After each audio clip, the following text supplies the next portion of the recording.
Yo tout le monde, la Geek Manga Family et aujourd'hui on se retrouve pour une toute nouvelle vidéo. Alors avant de commencer l'unboxing de la figurine que nous avons devant nous, je voulais vous souhaiter une très bonne année, voilà, de la santé, la richesse, bien évidemment, et surtout de pouvoir collectionner toutes les pièces qui vous font envie, que ce soit de la licence Dragon Ball Z, Saint Seiya, Naruto, Marvel, peu importe l'univers que vous collectionnez. En tout cas, je vous souhaite une année pleine de richesse en termes de collection. En tout cas. Bon, nous allons nous attaquer maintenant à la figurine qui est devant nous, c'est-à-dire la SH Figuarts de Cell première forme. Alors, tout d'abord, on va attaquer sur le visuel de la boîte. Alors, la boîte de la figurine est tout simplement une boîte à vitrine, hein, c'est-à-dire avec une illustration du personnage sur le côté et une fenêtre transparente qui nous laisse un visuel sur le personnage. Alors, nous voyons juste en bas Dragon Ball Z à la licence, le petit stickers Toei Animation, le logo Bandai, le logo Tamashinations. Nous avons les warnings. Alors, ici, on a l'étiquette du prix auquel j'ai payé la figurine, qui est 65,90 €, qui moi je trouve est un prix assez correct dans l'ensemble, qui reste vraiment dans les standards, voilà, qui reste vraiment très abordable. On a ici le petit sticker Tamashination Quality, qui selon la gamme de figurines n'est pas forcément un gage de qualité. Je vais surtout parler du côté des mid-closs. Voilà, après les figuarts sont quand même relativement bien finis dans la plupart des cas, mais pour les mid-closs c'est autre chose, on va dire. Donc sur le côté de la boîte, nous avons pareil le nom de la figurine, hein, qui est Cell première forme. Ici on a le petit logo SH Figuarts. On a d'autres illustrations de la figurine sur le côté. Voilà, derrière nous avons un petit peu les poses dans lesquelles nous pouvons le mettre, notamment sa célèbre pose, voilà, quand il a trouvé numéro 17 et que voilà, il va bientôt l'absorber. Voilà la fameuse pose de Cell première forme qu'on va tenter de reproduire dans cette vidéo, bien que je n'ai pas forcément les accessoires adéquats, voilà, mais on va quand même essayer de refaire cette pose tout simplement. Bon, en tout cas j'estime qu'on a assez fait le tour de la boîte. On peut maintenant passer au déballage. Une fois le contenu de la boîte déballé, nous avons deux blisters. Un blister principal qui contient le personnage, les différents visages, les différentes queues, c'est-à-dire la base principale de la queue. Nous avons le dard, et ça c'est quand son dard est ouvert pour absorber notamment C17 et C18. Nous avons ensuite 4 paires de mains de ce côté-ci, et nous avons une autre base de tête pour Cell. Je vais y revenir dans la vidéo, mais à mon avis, il y a un look différent, c'est-à-dire ici je pense que c'est le look manga et ici je pense que c'est le look animé, mais je pense qu'on va y revenir dans la vidéo. Bon, j'ai enfin réussi à monter le Cell après 30 minutes, peut-être même voire plus. Parce qu'en fait, l'aile droite ne tient pas du tout. Bon, là on est en face, mais ça c'est l'aile droite. Et l'aile droite ne tient absolument pas du tout. Tu parles du Tamashination Quality. Je veux pas trop bouger la figue pour éviter que l'aile tombe, mais tu me parles d'un Tamashii Quality, ouais. Franchement, non, mais à part ça, la figurine, franchement, elle est bien. Les articulations, ça va, elles sont propres, il n'y a pas de souci, tout bouge bien. Par contre, l'aile droite, ah, c'est pas top. Après, c'est peut-être un défaut d'usine et uniquement lié à mon exemplaire. Mais je voudrais savoir en commentaire, en tout cas vous, dites-moi en commentaire là, est-ce que vous avez le même défaut sur votre Figuarts Cell première forme? J'aimerais bien le savoir, ça m'intrigue, voilà. Donc, raison pour laquelle j'ai pris ce personnage. Bon, on va en parler quand même. Cell première forme. Quoi dire à part que ce personnage, quand tu es gamin, est effrayant. Mais vraiment, regarde-moi là, ce look insecte, avec les yeux roses, vraiment, avec ce bec là, ouais, ce bec, hein, on peut le dire, hein, ce bec orange. Donc voilà, un look très atypique finalement. Et vraiment, quand tu es petit, il te fait flipper. Surtout la VF des années 90. Moi, le Cell me faisait flipper. Hein, je vais pas vous mentir. Après, moi, ce que je trouvais surtout cool quand j'étais petit, quand je le prenais dans les jeux vidéo, c'est qu'il pouvait absorber l'énergie de tous les combattants. C'était même pratiquement le seul à pouvoir faire ça. Oui, c'était le seul en soi. C'était le seul. Qu'est-ce que je raconte? Et ouais, du coup, moi, de toutes les formes de Cell, je pense que la première forme est ma préférée. On peut le dire. Non, mais oui, on peut le dire. Cell première forme, franchement, il a un flow incroyable. On peut le dire. On peut le dire quand même. Bon, comme énoncé, je vais éviter de trop le faire bouger parce que l'aile à droite a tendance à se barrer. Donc, on va faire quelques petites pauses, voilà. Et je pense que c'est comme ça que ça va se passer pour le reste de la vidéo. Hein. Allez, on y va. Voici la première pause, qui est une pause plutôt statique, c'est vrai, mais à la différence près que maintenant il a les mains relâchées, qui est notamment en fait une pause dans laquelle on peut le voir dans le manga et aussi dans l'anime d'ailleurs. Donc c'est vrai que par rapport à avant, peu de choses changent ici, mais c'était quand même une pause que je me devais de faire, étant donné que c'est une des poses les plus classiques de Cell, première forme en tout cas. Et je vous confirme bien, j'ai aussi changé la tête. Alors, qu'est-ce qui change par rapport à avant? C'est qu'en fait, l'autre partie de la tête, les sourcils sont moins froncés. C'est-à-dire la partie qu'on avait avant. Donc là, sur cette tête, les sourcils en fait sont beaucoup plus froncés. Donc ce qui donne un look beaucoup plus animé. Alors c'est vrai que dans la notice, on nous dit comme ça que normalement, cette partie de tête sert à mettre le visage criant.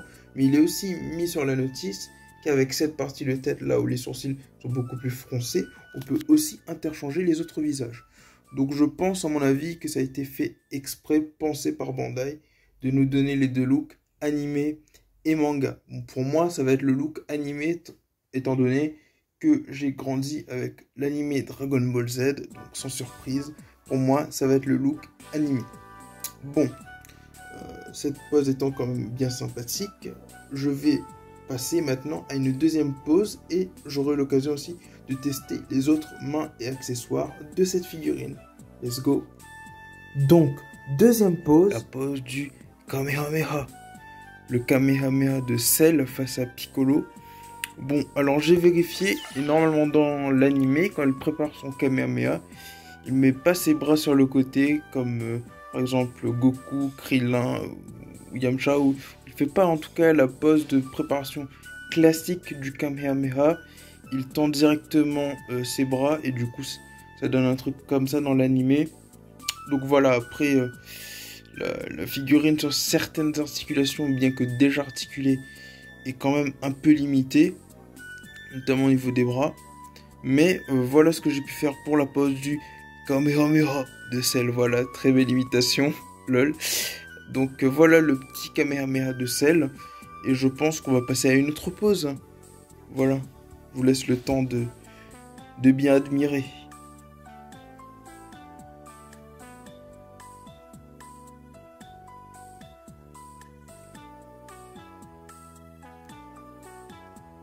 Bon, voici la troisième pose. On peut dire clairement que j'ai mis 3 heures à la faire. Non mais franchement, regardez-moi la position du Cell, quoi. Il tient vraiment limite. Alors, le souci, c'est que là, on est dans une pose, on va dire, pas dynamique, mais dans une pose où justement, où il est en action, il est en train d'absorber ses 17. Voilà, normalement, c'est la pose où il absorbe ses 17. Le souci, c'est que déjà de une, la pose ne peut pas vraiment être accurate parce que l'amplitude de la queue est assez limitée, et de deux, la queue entraîne le personnage vers l'arrière, et vous voyez à l'aide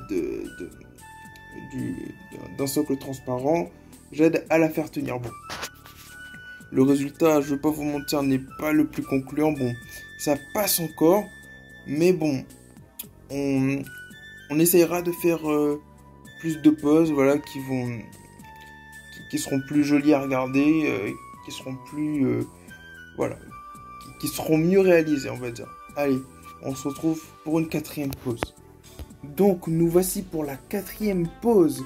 J'ai mis le sel dans une position de bras croisés, qui est notamment une pose dans laquelle on peut plutôt voir sel forme parfait être, mais j'ai trouvé quand même, voilà, cette position qui s'apprêtait plutôt bien au sel première forme, donc j'ai décidé de le mettre dans cette pose.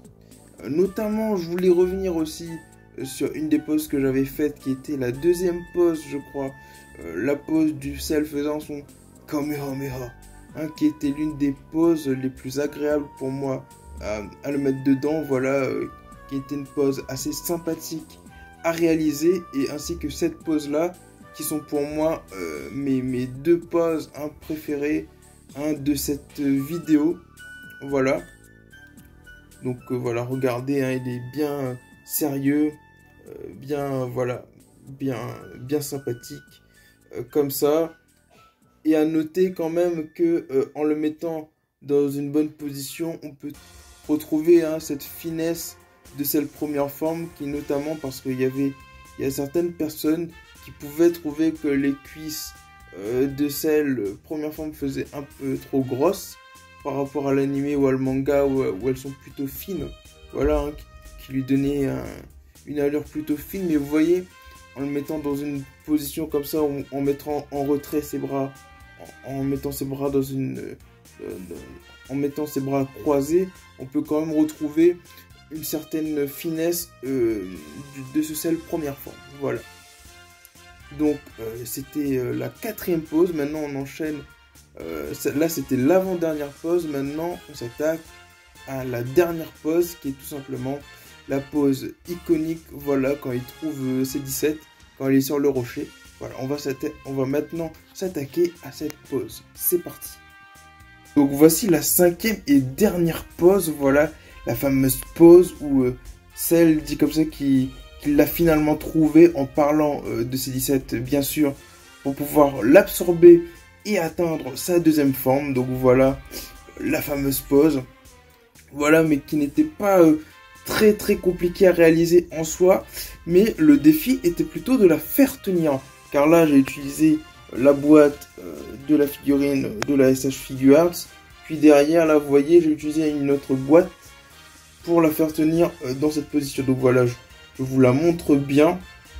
Je suis assez satisfait du résultat de cette pose. Voilà, je pensais pas, comment dire ça, arriver à un résultat aussi proche de celui que je voulais à la base. Donc je me suis basé sur le manga avant tout, car il est pour moi dans certaines scènes beaucoup mieux dessiné que l'anime. Voilà, donc je vous mettrai l'image juste à côté.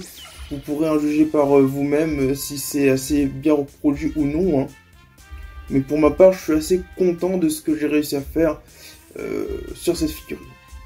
Donc, pour faire un peu le bilan, voilà, on a une excellente figurine qui est assez fidèle du coup à celle première forme, qui a noté une excellente alternative à l'Ichiban Kuiji. Et de ce côté-là, je ne suis pas déçu, parce que moi, côté niveau place, de toute façon, c'est un petit peu chaud de ce côté-là.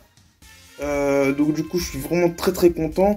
Niveau couleur, pareil, assez fidèle à l'anime. Là aussi, je suis vraiment très content. Après, si je devais noter un défaut, c'est comme au début, l'aile droite, l'aile droite qui est légèrement fragilisée, bien que je peux noter une certaine amélioration au fil de la manipulation de la figurine. L'articulation de l'aile, à force de le faire bouger, Voilà, j'ai réussi à mieux la faire tenir, donc voilà, mais il y a toujours cette petite fragilité au niveau de l'aile, donc bon, c'est pas complètement top, quoi. Voilà, après, c'est un défaut lié à mon exemplaire. Voilà, vous l'avez vu, on a reproduit 5 poses, je crois. On a fait la pose, une pose où il était main tendue, main relaxée, voilà. On a fait une pose du Kamehameha face à Piccolo. On a fait la pose où il absorbe du coup C17. On a fait du coup aussi une pose où il croise les bras, mais qui là notamment est beaucoup plus inspiré de celle forme parfaite. Et là pour le coup la dernière pose qui est tout simplement quand il trouve C17. Voilà, je vous laisse admirer. Je la laisserai peut-être dans cette pose ou alors je la remettrai dans la pose bras croisés. Mais en tout cas, excellente figurine. Évidemment, je vous la conseille. Si vous êtes fan de ce personnage, voilà, je vous la conseille très grandement. Et ça a été un plaisir pour moi de vous faire cet unboxing. Moi sur ce, je vous dis à la prochaine. C'était un plaisir pour moi de vous tourner cette vidéo. Et je vous dis ciao, bye bye.